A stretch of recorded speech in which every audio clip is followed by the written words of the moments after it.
বিসমিল্লাহির রহমানির রহিম। আসসালামু আলাইকুম। আমি জান্নাত, ওয়েলকাম টু মাই চ্যানেল। কেমন আছো তোমরা সবাই? আশা করি খুব ভালো আছো। আলহামদুলিল্লাহ আমিও ভালো আছি। বন্ধুরা, আমি এখন রান্না করবো শিম দিয়ে মিষ্টি কুমড়া দিয়ে একটা সবজি। প্রথমত 1 চামচ পরিমাণ শুকনো জিরাটা দিয়ে দিলাম। প্রথমে আমি কড়াইটা বসিয়ে দিয়েছিলাম।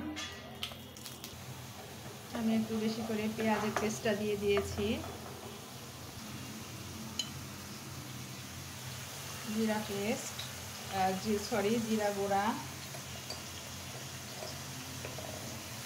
হলুদ গুঁড়া, ধনিয়া গুঁড়া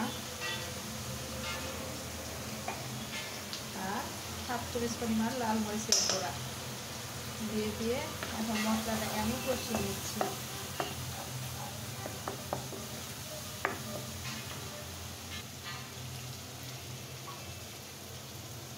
পরিমাণ মতো সবজির জন্য লবণ দিয়ে দিলাম, কিছুটা পানি দিয়ে দিচ্ছি, নাহলে পুড়ে যেতে পারে।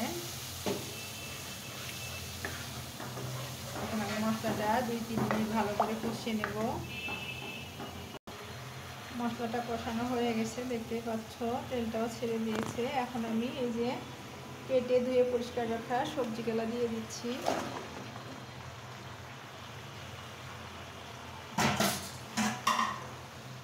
আমি কিন্তু সবজির ভিতরে আজকে কোনো প্রকারে মাছ টাছ কিছুই দিলাম না। চিংড়ি মাছ আছে কিন্তু ইচ্ছা করলো না, সবজিটা এমনি হোক। বাসার একজনের আবার অ্যালার্জি হয়েছে, এই জন্য চিংড়ি মাছটা দিলাম না, দিলে আবার সে খেতে পারবে না। এমনিতেও মিষ্টি কুমড়োতে অ্যালার্জি বেশি। এখন এটাকে আমি ঢেকে দেব 5-7 মিনিটের জন্য।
ধনিয়া পাতা দিয়ে দিলাম উপর থেকে। আর সবজির জন্য যে ম্যাজিক মশলা দিয়ে দিলাম, একটা ম্যাজিক মশলা, তাহলে সবজিটা খেতে মাশাআল্লাহ খুব ভালো লাগে। থাকলে দেবে, না থাকলে দরকার নাই, আমার কাছে ছিল তাই দিলাম। তাছাড়া আমি এখানে কিন্তু রসুন, আদা, মাছ কোনো কিছু ইউজ করি নাই, জাস্ট পেঁয়াজ পেস্টটা দিয়েছি আর শুকনা উপকরণগুলা যা তাই আর কি। আমি এটাকে আবারও 5 মিনিটের জন্য ঢেকে দিচ্ছি।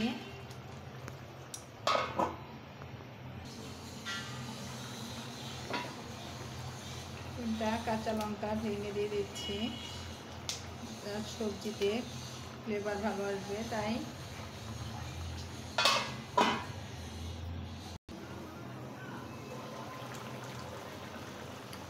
মাশাআল্লাহ, দেখো বন্ধুরা কত সুন্দর লাগছে দেখতে সবজি রান্নাটা। ধনিয়া পাতা, ম্যাগি মশলা দিয়ে এই যে সবজি রান্নাটা আমার হয়ে গেছে, এত সুন্দর লাগছে। আর আমি একটু টেস্ট করে দেখেছি, এত সুন্দর একটা ফ্লেভার। অবশ্য তোমরা যদি বাসায় ম্যাজিক মশলাটা থাকে তাহলে সবজির ভিতরে দেবে। এর ভিতরে রসুন আদার কোনো প্রয়োজনই লাগবে না, এমনিতে রসুন আদা ছাড়া খেয়ে নিতে পারবে অনায়াসে। এত সুস্বাদু হয়েছে মাশাআল্লাহ।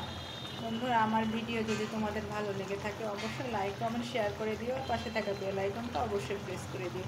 তাহলে কি হবে, যখনই নিত্য নতুন ভিডিও আপলোড করবো আমি সাথে সাথে নোটিফিকেশন চলে যাবে তোমাদের কাছে। সবাই ভালো থাকো, সুস্থ থাকো। আসসালামু আলাইকুম, আল্লাহ হাফেজ।